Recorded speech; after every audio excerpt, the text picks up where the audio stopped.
is back.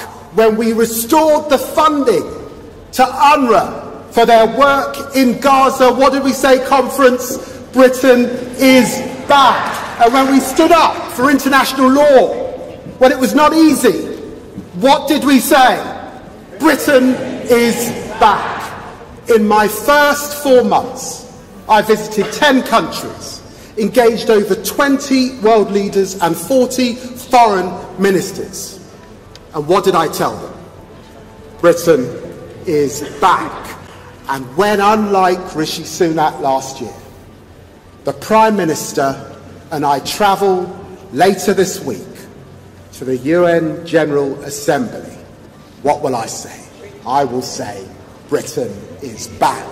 Britain is back, my friends. Britain is back. Conference, unlike the Tories, we understand Britain needs to work with its neighbours to flourish. We know that Britain's strength is founded on its alliances.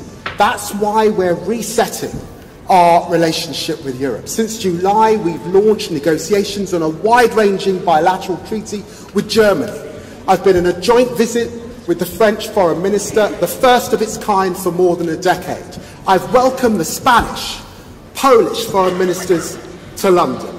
We will reduce trade barriers to help boost business, jobs and economic growth, and we will seek a new, broad, ambitious UK-EU security pact to strengthen cooperation on shared threats that we face, enshrining a new geopolitical partnership because Britain is back, a leading nation in Europe once again.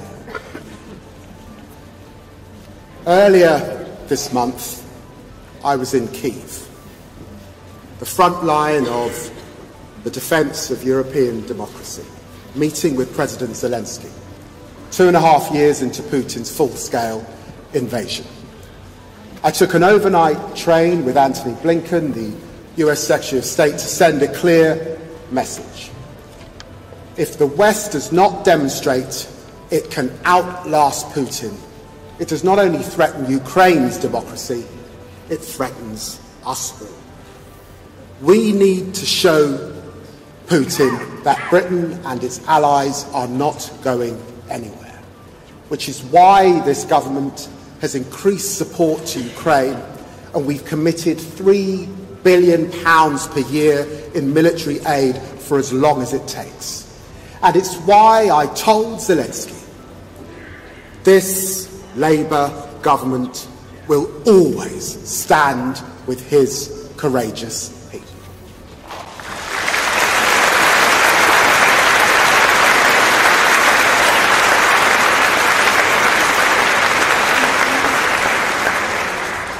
And we need to send another message to Vladimir Putin. Your interference in our democracy, promoting disinformation and encouraging disorder on our streets, encouraging kleptocrats to store their ill-gotten gains in our property market, must end. And that's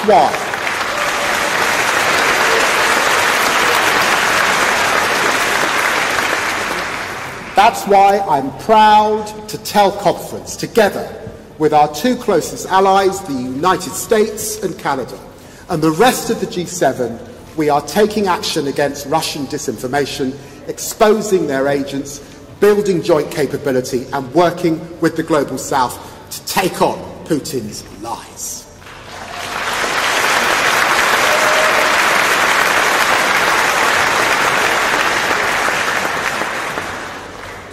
Conference, last year, as we boarded trains up to Liverpool, we read the horrific news that Hamas terrorists had murdered around 1,200 Israelis and kidnapped 250 others.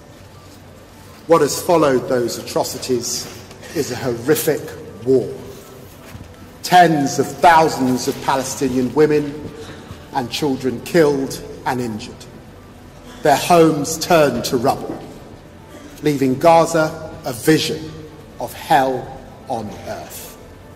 Meanwhile, dozens of Israelis remain cruelly held captive, and Israel faces threats from all angles, with Iran and its proxies seeking to wipe Israel off the map.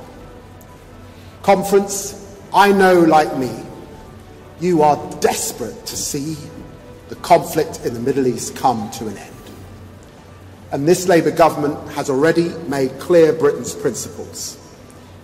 In my first weeks of government, I went to Israel and the occupied Palestinian territories to call for an immediate ceasefire, words no previous Foreign Secretary had even used.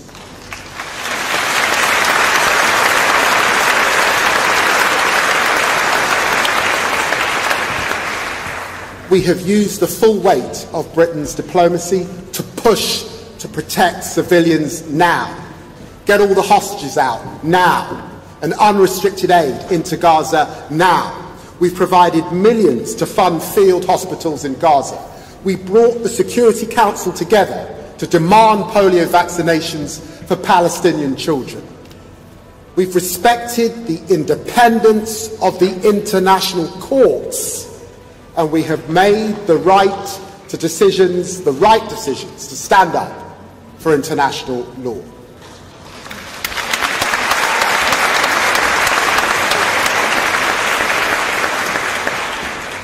We've called out the violent settlers in the West Bank, and we've continued to fight for the hostages and to support their families.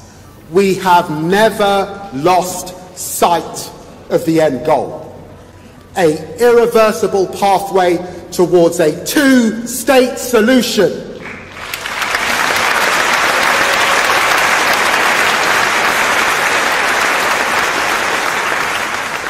I believe in the right of Israel to be safe and secure.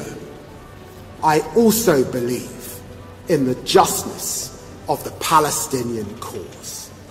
And it is only once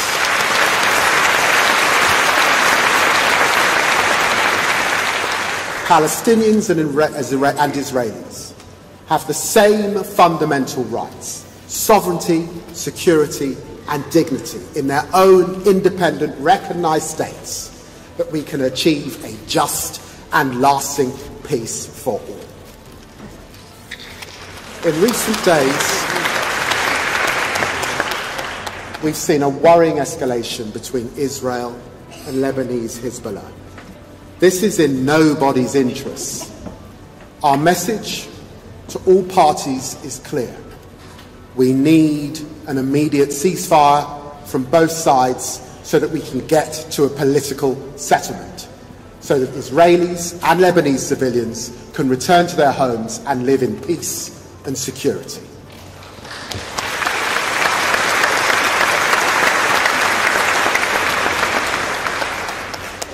And to British nationals still in Lebanon, let me be very clear. For your own safety, leave now.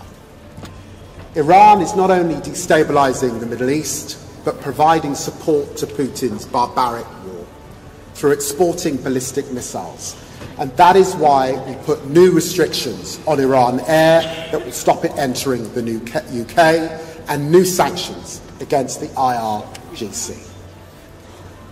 Conference, in a world filled with conflict, it's easy to take our eyes off the most fundamental threat our world faces, the climate emergency.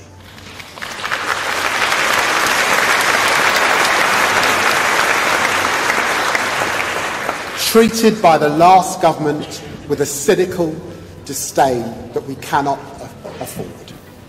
With Keir Starmer and Ed Miliband, I will help restore Britain's climate leadership for British jobs, opportunity and growth. And because climate matters. Climate and nature crisis will be central to all a Labour Foreign Office does, because climate matters.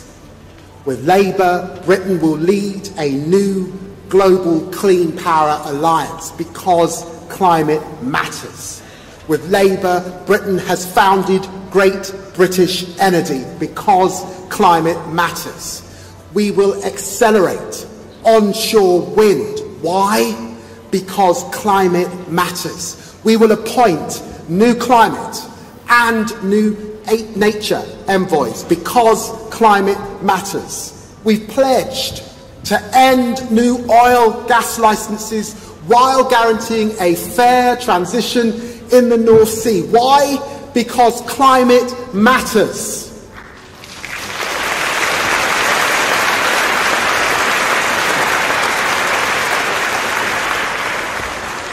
And conference, the Conservatives abandoned our leadership on international development too. And with my dear friend Annalise Dodds, we will strengthen development leadership, capability and expertise, and support faster reform to the global financial system. Our goal is nothing less than a world free from poverty on a livable planet. That's what a Labour government will achieve.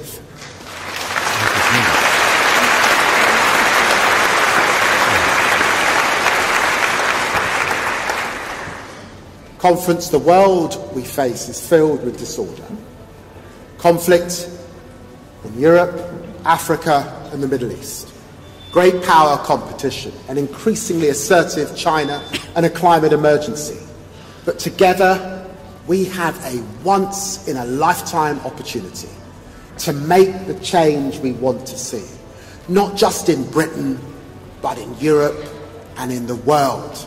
Just as Clem Attlee's 1945 government rebuilt the country after the Second World War, just as Harold Wilson's government in the 1960s seized the white heat of technology in the face of the future, and just as Tony Blair and Gordon Brown's government transformed our public services, we in Keir Starmer's Labour Party have the opportunity to make history with a decade of national renewal. Our Prime Minister has laid out 5 missions for this purpose, 5 missions that will give our country the growth that it needs and the security it deserves, 5 missions that will allow Britain to return to the top table of international diplomacy, a Britain reconnected, Britain back where it belongs. Conference, thank you. Thank you very much.